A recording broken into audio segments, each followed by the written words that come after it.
Okay, let's see how this goes, right?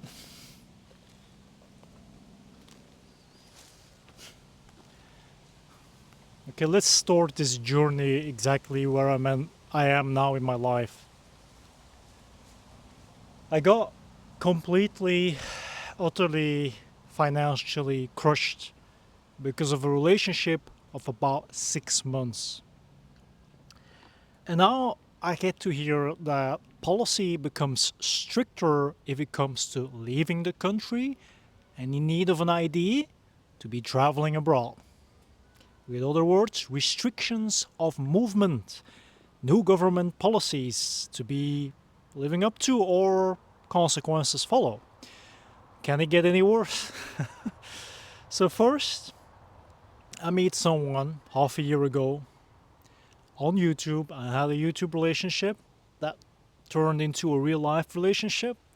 Everything went well until I start seeing the other side of the person that wasn't visible at first because I was blindsided because of love. I keep myself responsible for anything. I don't point fingers and blame anybody. I just think that I wish I've noticed it earlier on. And it you just saw a Dalmatian dog almost run over here. That's why I looked. I wish I noticed it earlier on in time, but it didn't happen. I'm always been the type that saw or wants to see the good in other people and give people opportunities and chances because when nobody believed in me, at least the minimum I can do is believe in other people. And that's something that, yeah, like it shows, mutual respect and understanding and love towards other people, even if you don't fully know them as a person, as an individual. But giving that opportunity, taking the time, that means a lot, all right? So if I want to be treated like that, it's normal for me that I treat other people like that regardlessly. So that's what I did. I noticed that that person had a way of dealing with things that I liked. I noticed that the person had a way of interacting, communicating, putting themselves out there, their background. Like a lot of things were very similar experience wise, from childhood to teenager to adulthood. But of course, the way you are formed, the end result is different, isn't fully identical. And that's something I went slightly over. I kind of brushed over it like it was nothing. And I regret it because that actually made everything just completely go sour because I wasn't paying close attention, right?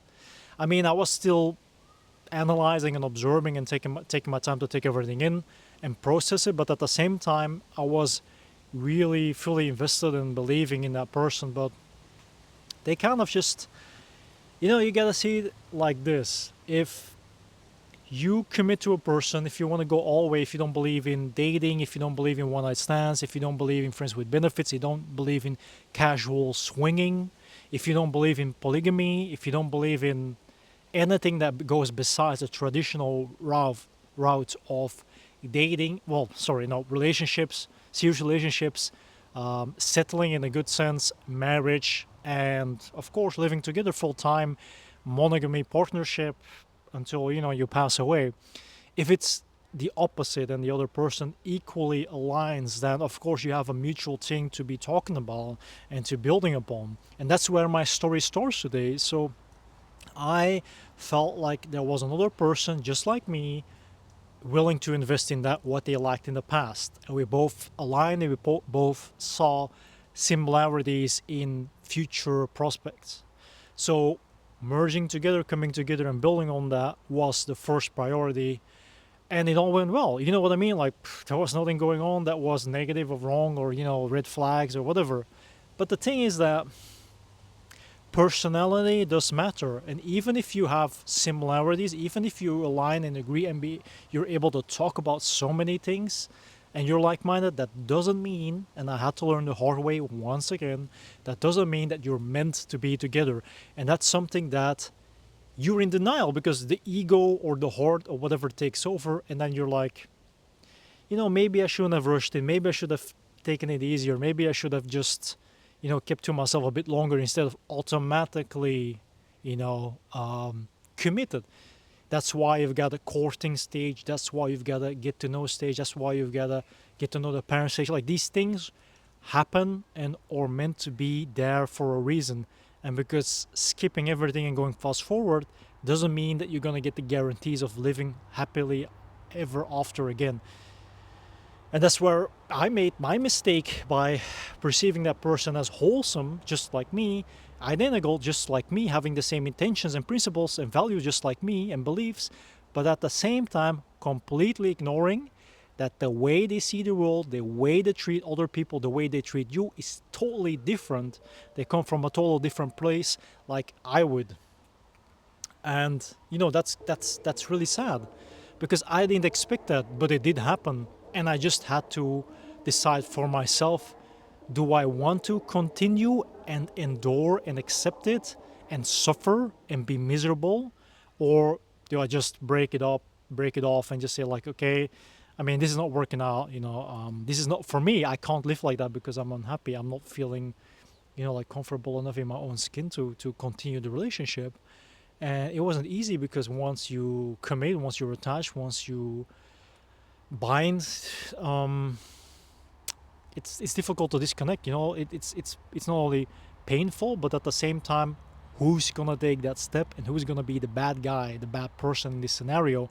And nobody wants to be that. Nobody wants to deliberately fill in that position and take on that identity, because then they're gonna be the one to blame forever and ever more. And you don't want that, but you know what I mean? Somebody gets to fill in that position, right? Somebody has to be the guy that ruins everything and, gets remembered like that throughout the entirety of the other person's life.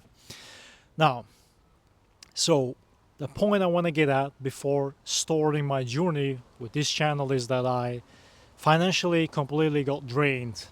I bought a wedding ring, an engagement ring. I spent money on traveling. I reimbursed traveling expenses for the other person. I paid for water, electricity, gas, food, and going out. Traveling expenses, public transport. I paid for a lot of things for basically a full month, and everything together calculated within these 6 months added up to 1.5K minimum. Like it was between 1K and 2K, but I can't say exactly, but about that amount. And my goal was to get 10K or at least 5K now before the end of the year, because I need 10K to start my journey to travel to Bulgaria and to start my life over again from zero with a budget. Enroll in a new job, continue growing on YouTube, creating a community, and flourishing on all different levels. And whatever I experience, I share, and whatever I receive, I reinvest and share. So that was my goal. I had everything calculated, addressing Western social economical problematics, addressing modern relationship problematics, addressing or looking for healthy alternatives and presenting them, talking with other people, talking about psychology, sociology, covering vlogs, doing commentary, doing all these things, right? And it was going well. I was growing. If I wouldn't have doubted myself because of the other person, stopped in my tracks because of the other person, and yeah, now I am pointing a finger with reason because that's what happened. If I wouldn't have felt so insecure and bad about myself that other people sensed and left me behind because they didn't want to be a part of it, and I don't blame them, then I would have hit probably 3 to 5K subscribers by now with my first channel. It didn't happen because I took a few steps back. I thought I had to go in a different direction that was similar to the other person because what I was doing was wrong, bad, negative, and toxic. And because of that, I missed the train, I missed my opportunity, and now I have to crawl back underneath the rock that I was hiding under and pray and hope that I'm gonna get back where I have to be. Because for me, this was part to add to my livelihood in the near future, to be able to be self-reliant and in return provide quality content, like giving back to the community, forming it, but giving back. And even if it sometimes means that I have to be among people that are more negative or more toxic or whatever, then I'm willing to accept that if I can breach through and help, and we come to a certain conclusion that is beneficial and prosperous and can help us along the way. It doesn't matter where you are, what path you're taking in life.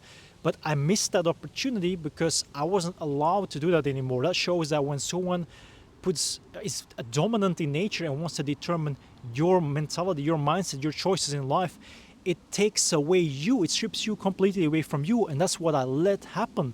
I let it happen, and I suffered the ultimate price: losing myself, declining in mental health, emotionally being unstable, on the brink of insanity and depression, alcohol abuse that I'm still struggling with, by the way, to cope.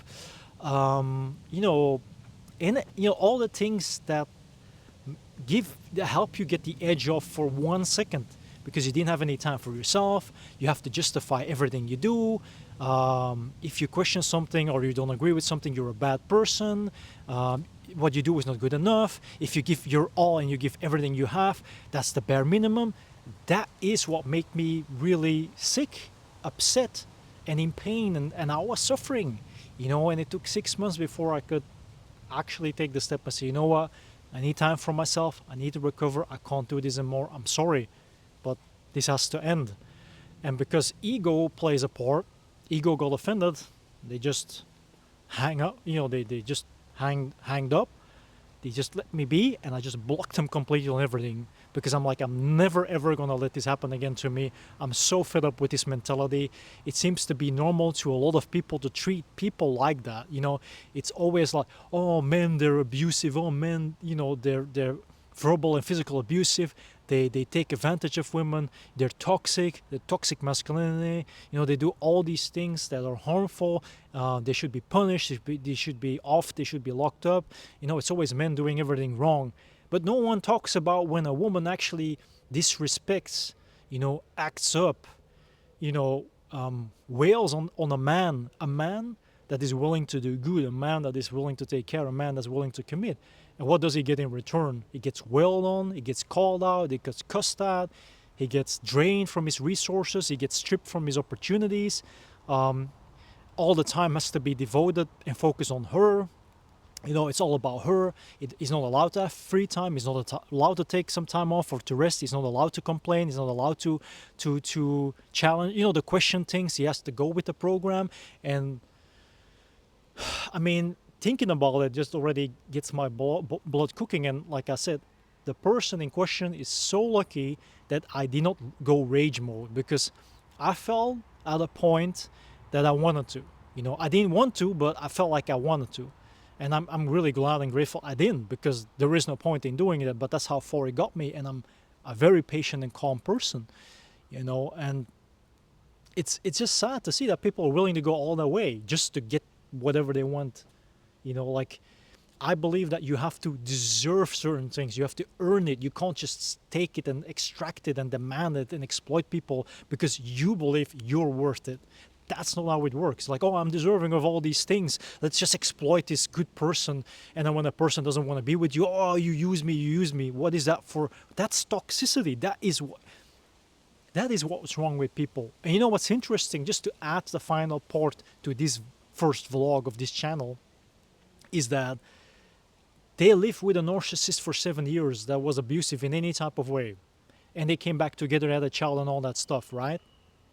And then I asked that person, do you believe if you live and you spend your life with a narcissist for so long that you adopt these certain traits and that you're going to use that as a defense mechanism when you feel threatened in a relationship? Yes, that was the answer. Yes. So there you go. That's the proof. That's what it is. It is pure adopted narcissism just because you felt weak in that situation. And now in the future, the next person in line, you're going to treat them partially as bad as you were before because you want revenge. It was a man, so a man needs to be punished. If a man is good towards you, still he needs to be punished. If a man treats you with respect, if a man gives you it all, he needs to be questioned. It needs to be challenged. I need to be up in his face. And that, to me, that was too much. I'm willing to do a lot. I'm willing to give a lot. But the moment that you disrespect me as a human being, you can't even show gratitude, and you think that every single time that when I'm just being honest that I'm not in the mood, I can't do anything, I'm tired, I'm struggling personally, so I need a little break, and you can't even give me that time of the day and call me out and tell me I'm weak, I'm pathetic, I'm a loser. I'm sorry, but I don't have to tolerate all of that and any of that. And then the moment I stand up for myself, then I'm the bad person because I gave my word. I'm sorry, I can't commit to a person that is insane, that is a narcissist, that's a sociopath, and that basically thinks that the whole world should revolve around them and they're perfect and they know everything and can do anything. And their child is perfect and should be glorified as well. And if you try to bestow unconditional love by showing that you care as a person to a child, then you're being treated like you're the PDF word, that you're a PDF person. That's all painful. It's like, doesn't anybody understand this or what? I mean, I'm just being genuine, honest, truthful, caring, loving, whatever I have within my nature as a man, whatever I can give in my situation on all levels. And that's the treatment I get. But you know what? At the end of the day, when they feel they're losing you, yeah, but I'm grateful for what you do. You do enough. You don't have to do more. You don't have to change. You don't have to go to therapy. But you're the one that is messing everything. You're the one that makes me feel bad. You're the one that makes me feel sad. You're the one that makes me feel upset. But I still love you, though. Get out of here.